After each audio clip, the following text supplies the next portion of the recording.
Olá, muito bom dia. Hoje nós estamos recebendo aqui no nosso estúdio a professora Valmiene e o professor Messias, que irão nos abordar um pouco sobre a questão da reforma administrativa. Professora Valmiene, quem serão os principais prejudicados com essa reforma administrativa?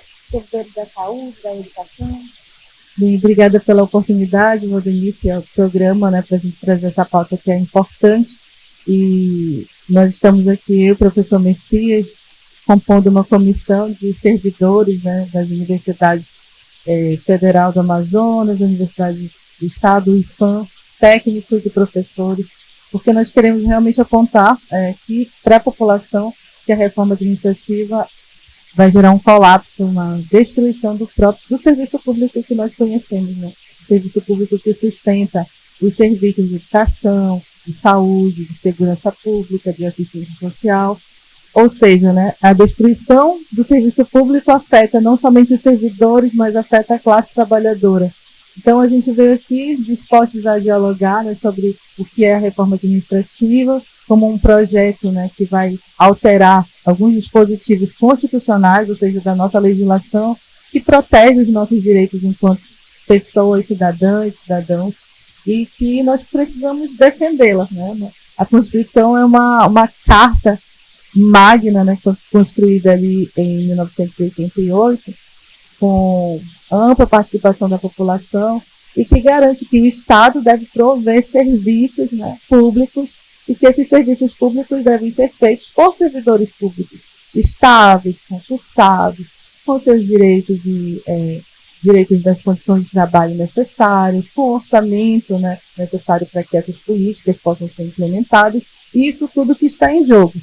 Essa reforma administrativa que está em curso no Congresso Nacional, que inclusive teve a adesão e a aprovação de muitos deputados da bancada amazonense, 171 deputados assinaram para que esse projeto possa ter andamento no Congresso Nacional, e diz muito sobre o que eles estão defendendo. Eles estão defendendo não os nossos direitos, estão defendendo os direitos de uma classe que é a classe elitizada do Brasil, que comanda o comércio, que comanda as grandes corporações, que estão interessados em privatizar e mercantilizar esses serviços públicos. Olá, bom dia a todos, os telespectadores, A questão da reforma administrativa nos traz, enquanto servidores e cidadãos que somos, o desafio da luta pela melhoria do serviço, do serviço público. Mas atinge também a população, que é o usuário desse serviço, que é para quem nós trabalhamos. A professora Valmiene toca no assunto da questão da estabilidade, que é um fundamento da Carta Magna de 88, mas que, pela proposta dessa PEC, dessa proposta de emenda constitucional, ela vai acabar deixando de existir. Seria para poucas categorias de serviço público que teriam a estabilidade. Explicando duas coisas para o telespectador. O que é uma PEC? É uma emenda na lei maior. É um projeto de emenda à Constituição. Então, lá no artigo 37, que trata dos servidores públicos, eles querem emendar esse artigo 37. Suprimir alguma coisa, acrescentar outras, mas nunca efetivamente para melhorar para o bem da comunidade, para o bem do servidor e do usuário, dos cidadãos como um todo. Esse tipo de projeto ele precisa ter o mínimo de 171 assinaturas para começar a tramitar. No Amazonas, dos 8 deputados federais, 5 assinaram essa proposta para tramitação. Inclusive, Sidney Leite, o Fausto Santos, eu acredito que esse é o nome dele, o Alberto Neto, essa gente aí de extrema direita, que acaba colocando as suas digitais num projeto danoso, numa proposta de emenda constitucional totalmente danosa para a comunidade, para a população como um todo. Esse é o primeiro detalhe. A outra questão importante que a gente tem que deixar claro o que é a estabilidade do servidor público. Vamos lá. Segundo a Lei 81/12 de 90, o servidor público, as pessoas têm acesso ao servidor público, ao serviço público, através de concurso público, com provas e títulos. Após isso, essa classificação, né, se classifica em primeiro, dependendo da quantidade de vagas, a pessoa é contratada e ela tem um prazo para mínimo de permanência até ela atingir essa estabilidade, que é o estágio probatório. Hoje, atualmente, está em 3 anos. A partir do estágio probatório, ela se torna efetiva no serviço público, garante a estabilidade que dá a ela a garantia de que não poderá ser demitida pela boa vontade ou má vontade do político que está eleito e que está no mandato. Né? A gente faz eleição a cada 4 anos e, de repente, um político qualquer que seja não gosta de você e ele pode te mandar embora se você não for concursado. Isso está em jogo. Um exemplo disso, que é importante, é recente, né? Tá inclusive na mídia, foi quando a turma do Bolsonaro queria entrar com a joia. E um servidor público no aeroporto não deixou entrar porque ele precisava que fosse declarado aquelas joias, né, toda a documentação. E aí tentaram demitir esse cidadão, mas não conseguiram porque ele é estável, ele é concursado. Né? Isso, a estabilidade do servidor público, acaba se tornando um calo no sapato do político, do mau político, né? Do político que quer se locupletar com recursos públicos, com os bens públicos.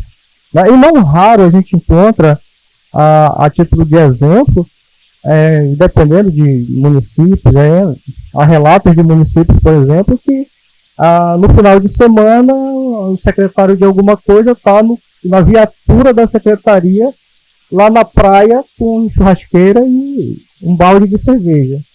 Né? Isso é um negócio complicado.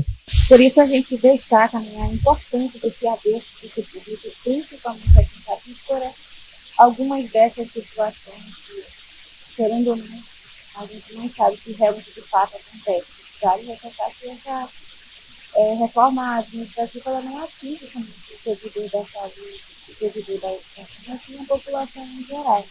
Isso, ele vai atingir todo o serviço público, né? A primeira forma de atingir o serviço público é que praticamente acaba com a possibilidade de concurso. Por quê? Porque até há uma tendência natural com essa proposta de terceirização do serviço. Né? Terceirização do serviço. E aí, para a comunidade entender a terceirização, como é que é? Tem um serviço público, um exemplo clássico. Lá onde eu trabalho, na UFAM também é assim, os serviços que são considerados área meio ou não essenciais, segundo a classificação legal, eles são terceirizados. O pessoal da limpeza, né, o pessoal da manutenção, o cidadão da elétrica lá para trocar uma lâmpada, arrumar uma coisa, isso é terceirizado. Professor, técnico administrativo são concursados.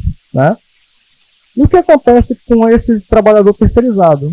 Primeira questão é que as instituições elas pagam um salário, elas pagam um valor para a empresa que contrata esse trabalhador, né? Ela paga um valor interessante, mas o trabalhador recebe lá um salário mínimo, um salário pouquinho, e ao longo de 20 anos, se ele ficar nessa empresa, o salário dele nunca vai melhorar. Você sempre tem um salário mínimo, um salário um pouquinho. Enquanto que os ganhos, né, da empresa contratante tendem a ser ganhos interessantíssimos, né? E essa PEC tem essa característica, porque dentro do orçamento que abrange o orçamento federal, estadual e municipal, educação e saúde, por exemplo, são os maiores orçamentos. E são os setores que mais empregam, né, os cidadãos, né, pessoas que tem, claro, que passam por concurso e tal. É claro que a gente não pode deixar... Eu estou citando isso a título de exemplo, que é o que mais a gente vive, a gente mais presencia. Mas tem outras áreas do serviço público, por exemplo, nos municípios tem um cidadão lá que trabalha lá no cemitério, tem um cidadão que trabalha na coleta de resíduos de lixo, né? Tem um cidadão que trabalha de gari, enfim, atinge todo mundo. Tá? Atinge todos. Não é só o professor e a turma da saúde. Atinge a todos. Tem uma questão que eu gostaria de mencionar, é que quais são as justificativas, né, para que haja essa reforma administrativa, né? O que eles estão se pautando? A gente tem a ideia de que a reforma ela é sempre para você fazer algo melhor, né? E a gente gostaria de defender uma reforma administrativa, com toda certeza. Essa também é a nossa pauta, a pauta dos servidores. A gente quer mais recursos, né? A gente quer condições de trabalho mais dignas, nós queremos carreira, né? Nós queremos igualdade salarial, né? Homens e mulheres, nós queremos que o serviço público melhore. E isso passa principalmente pela melhoria das condições de trabalho e o orçamento. A gente sabe que o orçamento, por exemplo, para assistência social é insuficiente. Nós sabemos que os hospitais públicos, as unidades básicas de saúde precisam de mais funcionários. Essa é a reforma administrativa que nós queremos, para que a qualidade do serviço prestado à população realmente seja exitosa, né, tenha resultados positivos. Mas o que se quer argumentar, que são argumentos que a bancada, né, tanto dos empresários, quanto do Centrão, quanto da extrema-direita, se fundamenta, é que o serviço público ele é fragilizado, que o serviço público não funciona, que o serviço privado é muito melhor, e que os funcionários têm super salários, né? Os funcionários e servidores não gostam de trabalhar, né? São pessoas que acabam se encostando por ter uma estabilidade, né? Então tem toda uma falácia que é falaciosa realmente, que é mentirosa, porque o serviço público, principalmente, né, a gente pode mencionar um exemplo apenas, durante a pandemia, quem, né, conseguiu sustentar a sobrevivência de mais pessoas, né, no nosso país foi o Sistema Único de Saúde, foi o SUS, né? Durante a pandemia também as universidades, as escolas não pararam, os professores, servidores públicos continuaram trabalhando, e nós temos aí resultados, né? O resultado da própria manutenção da vida, o resultado, né, dos alunos que não ficaram aí retidos, né, na nossa universidade, assim também como o IFAM tem excelentes resultados em pesquisa, em inovação, em extensão, na qualidade do ensino. Isso tudo é fruto do resultado de trabalhadores e trabalhadoras que são servidores públicos, né? Então, essa falácia que fundamenta, que é um dos fundamentos, né, dessa necessidade de modernizar o Estado, de fazê-lo mais eficiente, não condiz com a realidade, porque nós temos necessidade de inovação, mas isso perpassa pela necessidade de orçamento.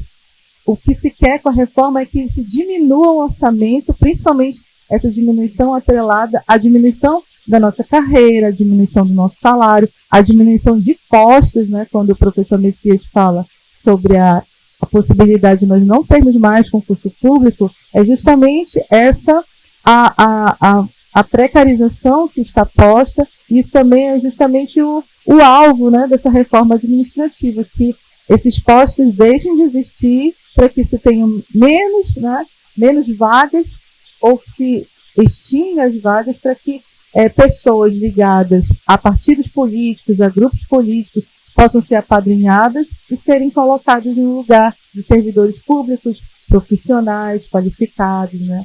E isso vai ser péssimo para a classe trabalhadora, porque você vai estar ali com um funcionário, uma funcionária, que vai estar ali atrelado aos interesses, né, mediados ali pelos interesses do grupo político.